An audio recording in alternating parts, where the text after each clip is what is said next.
Con este caballero que estábamos acá, tan modesto y humilde, ¿vos en algún momento, cuál fue el volumen de la deuda argentina que tuviste que negociar? Bueno, hubo dos experiencias. Una fue el Plan Brady, en su momento eran aproximadamente 30.000 millones de dólares. Después fui encargado de la negociación con el Club de París en la quinta ronda, ahí eran aproximadamente unos 6.000, 7.000 millones de dólares. Y después fui, no era funcionario, pero asesoré en la reestructuración del 2001, que ahí eran aproximadamente 80.000 millones de dólares, 82.000. Después de esas experiencias, seguís con el mismo traje, por lo visto, lo cual es toda una novedad en la Argentina, pero independientemente de eso, ¿ahora te consultaron por algo o no? No. No. Ni los de Macri ni los otros. No, por supuesto, no. Tengo buen diálogo con la gente que está en finanzas en el gobierno y hay conversaciones en algún tema o en alguna cuestión, pero no en las decisiones que ellos toman o cómo van avanzando, ¿no? Y ahora, porque ahora la Argentina está como a medio camino de algo, está con un gobierno que en apariencia se va y otro que está por llegar, pero lo que permanece es la deuda. Bueno, porque la deuda precisamente se traslada de generación en generación. Exacto. Es decir, básicamente es algo que en el capital se va renovando y se van pagando los intereses. Sí, convengamos. Así hacen todos los países, no solamente la Argentina, ¿no? La deuda tomó una envergadura particular por parte de esta administración. Sí, la deuda tuvo en Argentina distintas etapas. En esta administración se decidió un programa que llamaron gradualista y en consecuencia durante un cierto tiempo eso lo iban financiando con mayor endeudamiento, también con la emisión monetaria durante unos periodos, sí. Y crecieron, pero crecía porque estaba el déficit y ese déficit fundamentalmente estaba dado por el exceso de gasto que se había generado en etapas anteriores, ¿no? Ahora, las etapas anteriores resolvieron el tema de algún modo con emisión y tuvimos una tasa importante de inflación, ahora tenemos otra tasa importantísima de inflación. La pregunta es, el nuevo gobierno, el que viene, que tampoco parece dispuesto a tomar ningún tipo de medida de shock, que tampoco está conforme con el gradualismo que hizo Macri y que tampoco está de acuerdo en apariencia con la negociación con el fondo, ¿me puede decir por qué lado va a salir? Bueno, la realidad es la única verdad, ¿no? Decía sí. Precisamente el lumen de los que vienen. Entonces, evidentemente van a encontrar límites a las fuentes de financiamiento que están prácticamente agotadas. No parece fácil financiarse con emisión cuando la gente está huyendo del peso con el actual nivel de emisión. Por lo cual, una negociación razonable y madura de la deuda es algo muy aconsejable para alguien que va a administrar los próximos 4 años en Argentina. En ese sentido, el gobierno en esta etapa reperfiló, que es el término que utilizan ahora, sí, las letras de tesorería, que es financiamiento de corto plazo, pero simultáneamente anunció, y ahí como que quedó a mitad de camino, un reperfilamiento de la deuda que vence en los 4 años siguientes. Si Argentina resuelve razonablemente ese problema, debería facilitar la próxima gestión, sea quien sea el que gane las elecciones. ¿Vos decís que eso lo tiene que hacer Macri? Yo creo que sería conveniente que se hiciese durante este periodo. Es un periodo de acá a fin de año suficiente también para concluirlo. ¿Con el Congreso? Bueno, el tema del Congreso o no Congreso, yo creo que hay que dividirlo porque son dos problemas diferentes. Se anunció que se iba a enviar un proyecto de ley, sí, y es obvio, para todos los que conocemos algo del tema, que el Poder Ejecutivo tiene facultades suficientes para hacerlo por la propia administración. Ni siquiera un decreto es necesario. O sea, ¿se equivocó en eso también? No sé si se equivocó. si uno tiene que reperfilar, es decir, extender el plazo, bajar los intereses, hacer un canje de deuda, tiene facultades el secretario de Finanzas y el secretario de Hacienda. Es suficiente. Es suficiente. Ahora, si uno quiere introducir nuevas reglas, allí es cuando necesita el Congreso. ¿Y para qué puede necesitar nuevas reglas?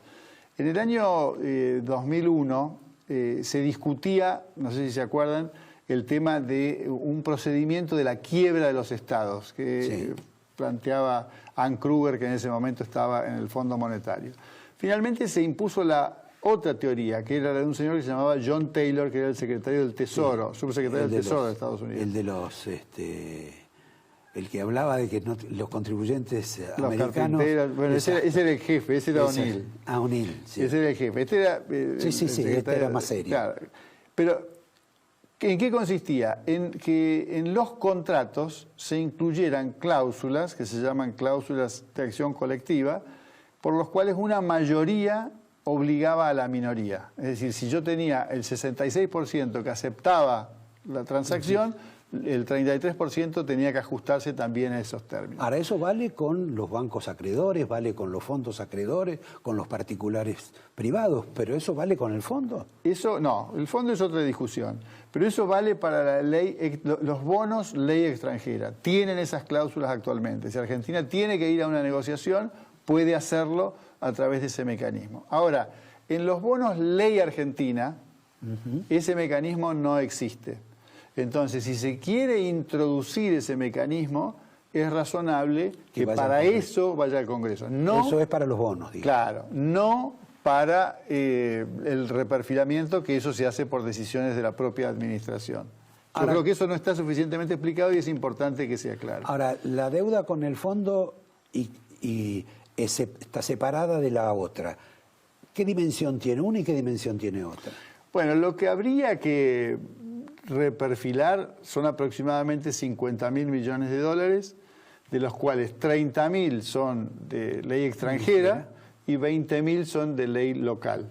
Y el acuerdo con el fondo fue por 57.000 millones de dólares. El acuerdo con el fondo no es el problema, porque eso se renegocia con el organismo. Este es un acuerdo que se llama stand-by, es decir, es un acuerdo por un año. Acá están diciendo gente allegada a lo que podría ser el nuevo gobierno que ni siquiera es legítimo el acuerdo que se hizo con el fondo y que por lo tanto vamos a ir a la Corte Internacional de la Haya, Naciones Unidas, etcétera, a repetir una vieja historia, digamos. Pero lo cierto es que la guerra es más contra el fondo que contra los acreedores de los bancos. Esa es la impresión que uno tiene. Bueno, lo que pasa es que el fondo es un club del que nosotros somos parte. Y es un tratado internacional y ese tratado internacional fue aprobado por ley. Es decir, que cuando el Congreso aprobó ese tratado internacional, está dada la facultad para usar los beneficios de ese organismo y se puede endeudar sin necesidad de ir al Congreso.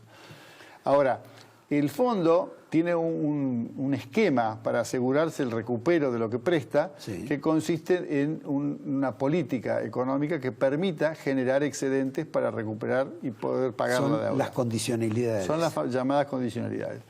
Argentina hizo un acuerdo con bastante bajo nivel de condicionalidades, excepto lo que se llama Melconian el plan Picapiedra, es decir, eliminar el déficit y demás, pero no de políticas o de modificaciones de reglas de juego, ¿no es cierto? Entonces, ese es un programa de corto plazo. Eso de las reglas de juego sería la reforma laboral, la reforma tributaria. Por ejemplo, la reforma previsional, la reforma regulatoria, algo que pueda haber en el sector externo, comercial. ¿Y la razón del fondo para perseguir ese tipo de objetivo?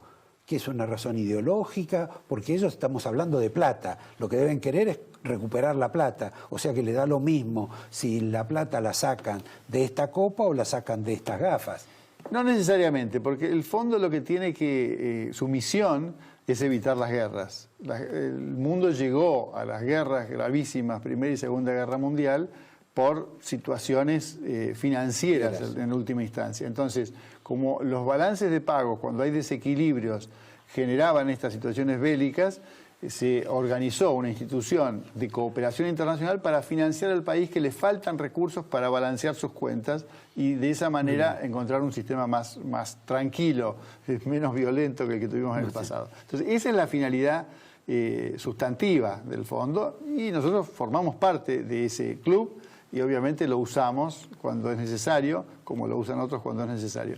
Lo que hay es que extender los plazos, o sea, se puede hacer un programa de facilidades extendidas que le va a permitir a Argentina devolver esos recursos y mejorar su organización económica. Eso tiene cierta facilidad para hacerse. Eso se puede hacer en la medida en que las políticas sean racionales y se plantee la Argentina objetivos que tiene que lograr de todas maneras, porque Argentina tiene que desarrollarse, tiene que aumentar su mano de obra, tiene que aumentar los salarios, pero los tiene que aumentar en términos reales, es decir, por una mayor productividad, por mayor eficiencia, por mayor innovación tecnológica. Pero eso uno lo ha escuchado hace mucho tiempo, se lo escuchó a Macri, se lo escucha a Fernández, se lo escucha a Cristina, pero la verdad que suena como una especie de cartel y después sustancialmente no hay nada. Bueno, ahí sí se adoptan políticas para reorganizar Argentina de manera razonable y racional. O sea, nosotros tuvimos un programa de esas características durante más de una década y se consiguieron muchos objetivos, otros no,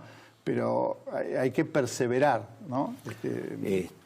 Al margen de eso, como estamos en situación de default en algunos casos, el reperfilamiento que le dicen, ¿a cuál se puede parecer? ¿Al que hizo Portugal, como parece que admira a Alberto Fernández, al que hizo el Uruguay, o tenés algún otro ejemplo? No, yo creo que Argentina tiene que evitar la mala experiencia del 2002 en adelante. Es decir, las reestructuraciones del 2004 y del 2010 fueron muy malas reestructuraciones, muy agresivas, innecesariamente agresivas, que ahuyentaron los prestamistas potenciales del país, en un país que tiene necesidades financieras porque también ahuyenta a su propia población, entonces la gente saca el dinero de la Argentina y tiene un sistema financiero mínimo, insignificante, y que en consecuencia no le permite abastecer de recursos no solo al sector público, sino tampoco al sector privado. Entonces, y eso es porque se trata de sacar la última gota de algo que en consecuencia se va del país y no está. Entonces no permite que se utilicen esos recursos, ¿no? Te voy a hacer una pregunta mientras te estoy preparando el vino para que te lleve. Cuando Cristina y Alberto en forma simultánea en distintos puntos del mundo dicen no vamos a pagar con el hambre del pueblo, ¿qué quiere decir? ¿Que no van a pagar? ¿O que le van a sacar a alguien para pagar? Bueno, ese es el principal error, o sea, el de conectar como puntos alternativos la deuda y el hambre del pueblo. Es exactamente al revés. Cuando no pagan, el pueblo tiene hambre. Porque, por ejemplo, si yo veo los niveles de salarios en la crisis del 2002, la deuda cayó a un 30% de su valor y los salarios cayeron a un 30% de su valor. Entonces, en cambio, cuando el país tiene crédito, ingresan capitales, se instalan industrias, se explotan nuestras riquezas naturales, hay recursos adicionales y la gente vive mejor. Es exactamente al revés. Bueno, Horacio, te agradezco. Espero que haya sido una clase docente. Te doy el marcador de la casa. Muchísimas gracias. El vino también de la casa, lo vamos a poner derecho. Muchísimas gracias. Y veo que has traído un obsequio. Sí, te traje un obsequio. Te traje esto que tiene que ver con un intento de resignificar la crisis del 2002 o del 2001. Este es un libro de Ceferino Reato, ¿sí? 12 noches. Y yo creo que eso está muy bien porque, en mi opinión, todo lo que ocurrió del 2002 en adelante es el error estratégico más grave de Argentina desde que en la década del 40, de 1940, tuvo simpatías por el eje cuando el mundo lo ganaron los aliados y el mundo libre. En consecuencia, me parece que hay que prestarle atención a ese momento de la historia donde surgieron, entre otros, el dualdismo, el kirchnerismo y el macrismo. Cuando hubo un golpe de Estado. Cuando hubo un golpe de Estado, exactamente. Te agradezco y a ustedes los invito a que hablemos en un momentito nomás con otro invitado que es un historiador que se llama López Mato, Omar López Mato, que ha escrito 2 artículos inquietantes sobre por qué algunos argentinos han decidido irse de la Argentina y cuáles son las razones por las cuales se van, que basados en su experiencia histórica son tremendas. Pero Vamos a dejar que él nos lo diga. Gracias, Horacio. Un minuto.